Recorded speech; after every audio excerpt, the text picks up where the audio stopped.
My husband refuses to get a vasectomy and says it's my problem if I get pregnant, so I made it his problem too by taking our kids and moving out until he gets the snip. My husband, Jack, 28M, and I, 27F, have been together for 4 years, and we have 2 young children, 3F and 2M. I am now pregnant again, and it feels like I've been pregnant for most of our relationship.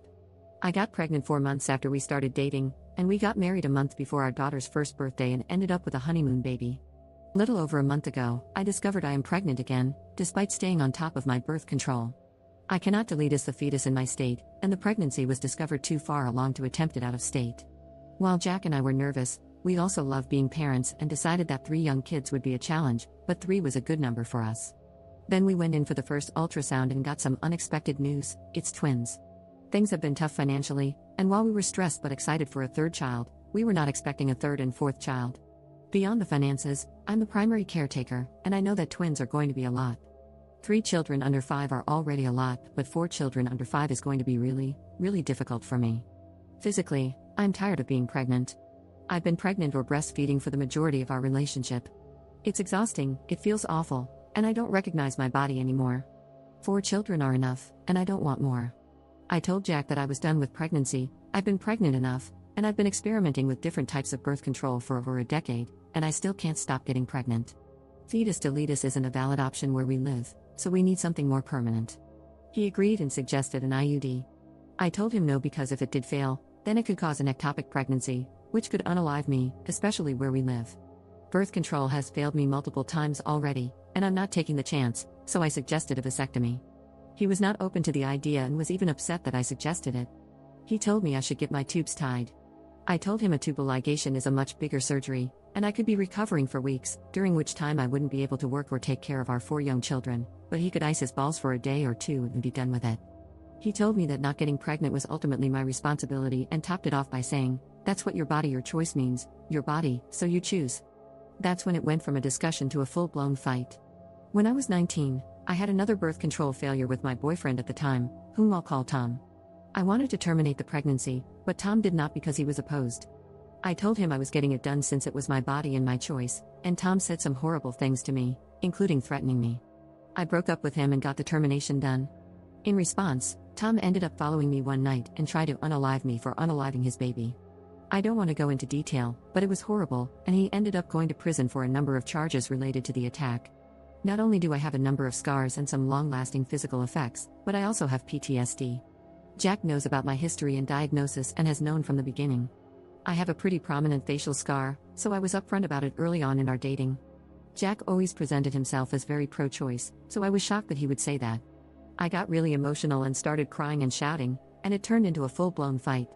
Eventually, I said that birth control is a two-way street, and so far, I've been the only one managing it, and he said, "And now we have 2 kids and 2 more coming, so great job."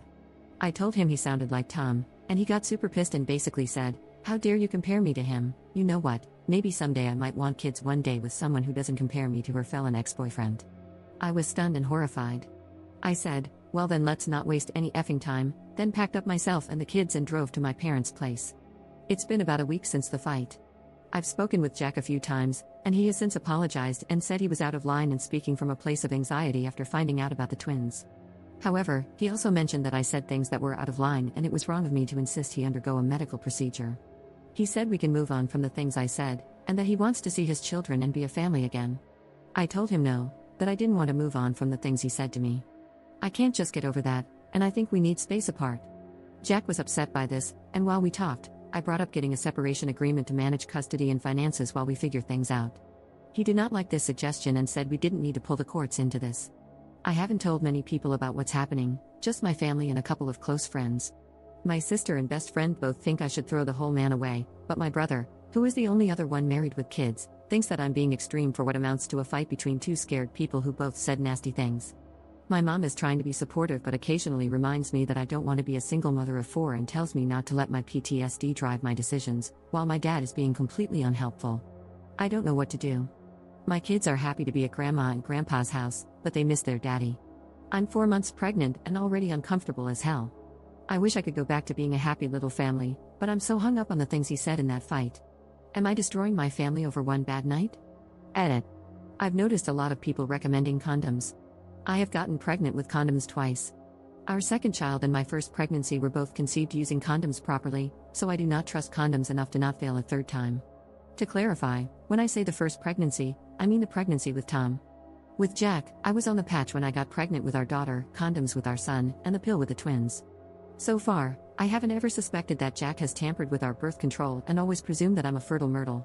While I know I always use condoms properly with Tom, I do believe that Tom could have been fully capable of sabotaging the condoms. Update 5 days later. I didn't expect so many comments and literally couldn't go through them all. It seemed like the majority of people said I was not the jerk, but I did get a lot of people telling me I was wrong for trying to force him to get a medical procedure and telling me to get one instead. Besides already addressing my reasons why I made my request in the original post, I in no way am forcing him to have a medical procedure, but I am saying that I do not want to be with a partner who is not willing to be snipped. This is an issue of compatibility. The number of children you want, the methods of birth control you're willing to use, those are issues of compatibility and a reason relationships end all the time.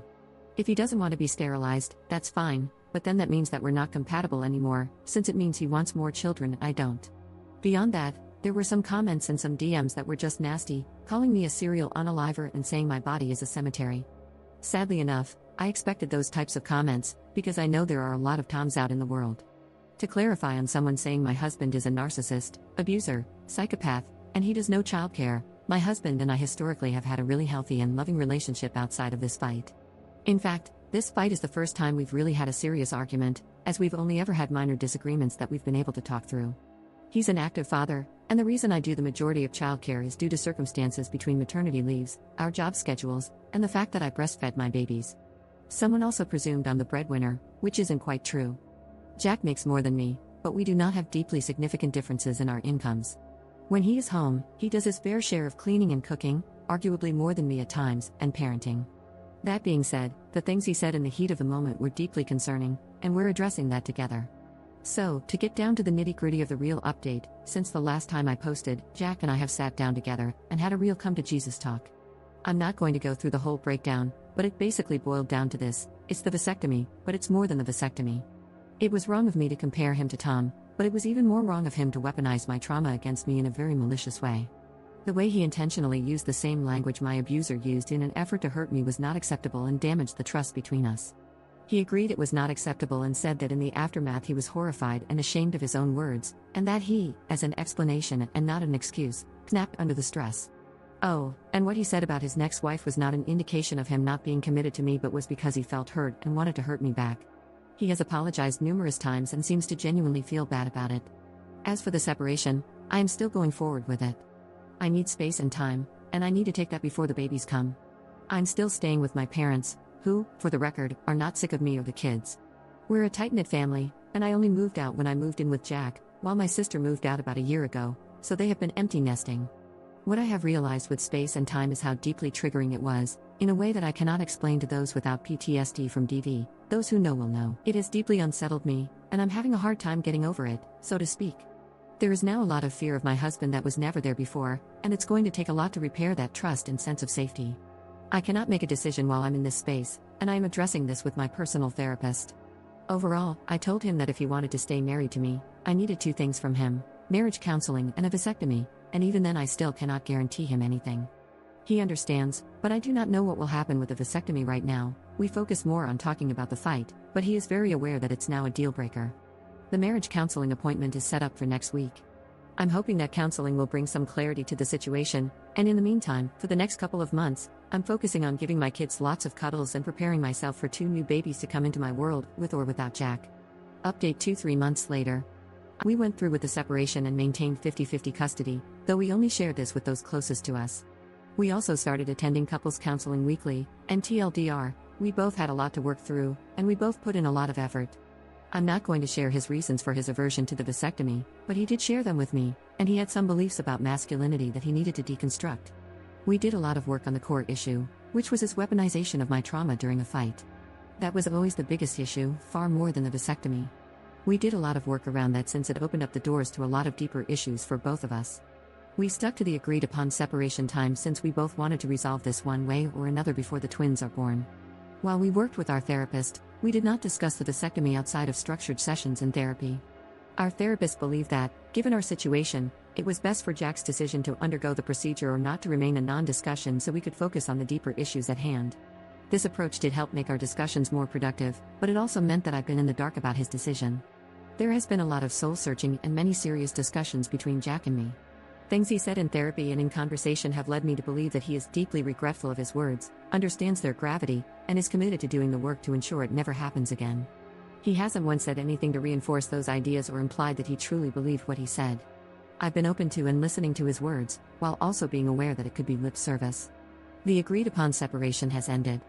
We had our final therapy appointment within the separation period recently, and some things have happened during this time with our families that have introduced complications but also provided some clarity. Jack went through with the vasectomy. He iced his balls for a day and was fine. No, I did not force him. It was his own decision. And no, I did not end the separation immediately after he did it, and yes, he knew that would be the case when he went through with it. We still did the work. He is not castrated, he is not emasculated, he is the same man he was before, just shooting blanks, and he did not develop some rare disorder from it. He actually got snipped shortly after we started therapy and couldn't tell me because of the vasectomy talk moratorium. He did not get snipped to gain intimate access to me, he did not do it to save the marriage, and we still did the work and are continuing to do the work. We are going to continue therapy together and are in the process of reunifying. So, we are still together, my husband is snipped, but now we have some really difficult decisions to make about the viability of living in this state and raising our children here. Following reunification, our next big hurdle is deciding what to do about living here. This is something Jack and I have been discussing in passing for a couple of years, and more recently, we've revisited the topic. This isn't something I've blindsided him with, it's not new information. It's actually a conversation that's been ongoing for years between us and just happens to be coming to a head now, especially since most of the reason we've stayed has been to remain close to my family. His family is more spread out and less close. Both my sister and my brother, along with his wife, have recently experienced things that have made them no longer feel safe here. My sister, at least, has already decided to move after what happened to her and how the laws here made it so much more traumatizing for her. We have one daughter, and in the next few months, we may have up to 3 daughters. How can we justify raising them here, knowing how the state would treat them? So that's where we are. We are still together, still actively working on our relationship, and continuing with therapy, couples and individual for both of us. He got the vasectomy and is doing great. Our next hurdle is deciding whether we want to continue living in a state that has proven to be dangerously hostile. I don't know what else to say, that's pretty much it right now. I know the initial issue has been resolved, but somehow there's still a lot of uncertainty about the future. I guess that's life. Anyway, that's all, y'all.